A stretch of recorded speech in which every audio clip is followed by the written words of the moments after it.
Ar matei makaron difuzorių? Žinot, ką jis man primena? Ogi Palangos koncertų salės maketą. Elegantiškas, modernus, su banguojančia energija, tik šįkart koncertas vyksta ne ausims, o pojūčiams. Vietoj orkestro eteriniai aliejai, vietoj bilieto keli lašai eterinio aliejaus, o vietoj miesto centro tavo namai. Įsivaizduok, įsijungi difuzorių ir namuose prasideda koncertas. Džiaugsmo, ramybės ar energijos koncertas. Aromatus renkies tu pats. Ir tai naujas kūrinys tavo nuotaikai.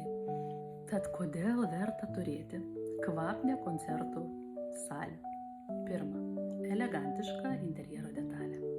Antra, harmonizuoja erdvę, kuria jauku